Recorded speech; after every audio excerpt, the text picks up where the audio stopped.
Welcome back to Data Breach Monitoring and Early Detection in Government, sponsored by RSA and Carasoft on federalnewsradio.com and 1500 AM. I'm your host, Jason Fornicola, and my guest is Peter Tran, General Manager and Senior Director of RSA's Worldwide Advanced Cyber Defense Practice. Peter, if agencies really want to understand their cybersecurity posture, what tactics do you recommend? There's a critical shift that needs to happen, and I wrote a couple of things down that I need to convey here that I think the listeners will find very interesting, but at the same time. So currently, and this is according to data research out there with the SANS Institute and otherwise, there's 63%. There's focus on 63% of the focus has been on protecting data, just protecting the data, whether it's encryption or the way data at rest or data in transit when you send it. 56% focus on regulatory compliance, and 31% focus on reducing incidents and data breaches. It should be the other way around.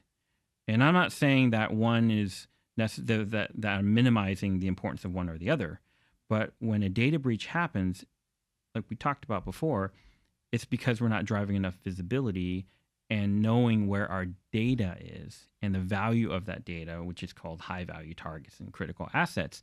So if you focus, let's just say for argument, we flip that on its head and we say 63% should be on incidents and data breaches. Mm-hmm. If you're driving visibility, you're going to address both the data protection aspect of it and your regulatory and policy and compliance aspect of it by default. And I think that's one of the areas that we should think about very, very, very deeply now to say, look, risk-based approach and reshifting where those percentages are, where we're going to focus, because you're going to get uplift. And this is actually, when you tweak those three, you're going to get an overall increase in maturity of your overall security program very, very fast.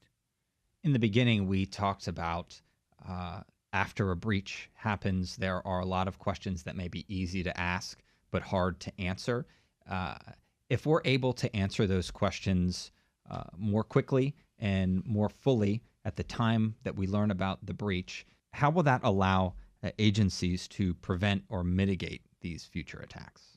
That addresses the dwell time, minimizing the dwell time so that you can detect the pre-weaponized attacks, so the attacks before they manifest, essentially. And in what's called the cyber kill chain, and this is using conventional DoD battle analysis, of when you have reconnaissance to weaponize to all the way to act on objective, meaning I'm going to execute something. And in cyber, it's I'm steal your data or I'll disrupt something. So when you do that, you're shifting everything in that kill chain over to I want to know before they weaponize and when they're performing reconnaissance so that I can actually stop them in their tracks. And that's where the shift in the priorities, I'm looking at monitoring, early detection, driving visibility through technology and the people and the process. You can't ignore the other two. And for so long, generally, we've been a culture of procurement, security by procurement. Mm-hmm. Hurry up and buy the tech, deploy it, get the lights going, but now what? I've got tons of data I don't know what to do with. And what is it telling me? And that's where we're shifting. The good news is that we're moving that direction pretty quickly now. To your point, when you talk about shifting priorities and maybe moving things around a little bit, do you get the sense that your government customers recognize that and are working toward that? I do.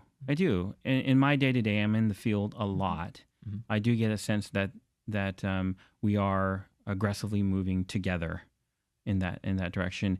And it's a partnership.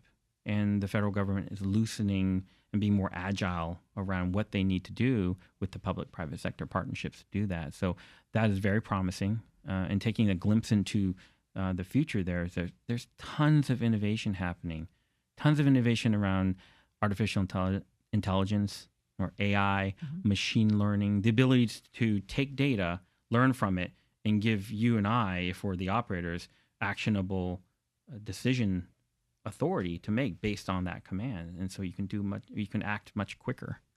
When you do look into the future and you kind of check out your crystal ball, what is it that you see that gives you hope, reason to be optimistic?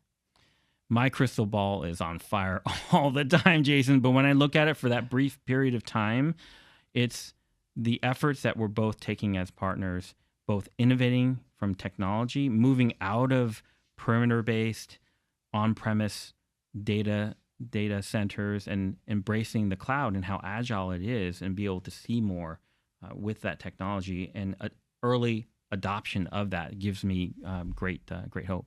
And with all of the new technologies coming out almost daily, that must give you a sense of optimism as well, just knowing that how rapidly things are changing and improving, that solutions are on the way.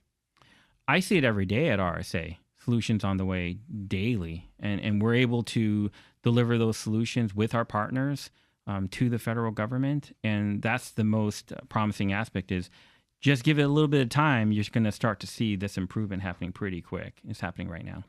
I'd like to thank my guest today, Peter Tran, General Manager and Senior Director of RSA's Worldwide Advanced Cyber Defense Practice. I'm your host, Jason Fornicola. For more on this discussion, visit federalnewsradio.com and search RSA.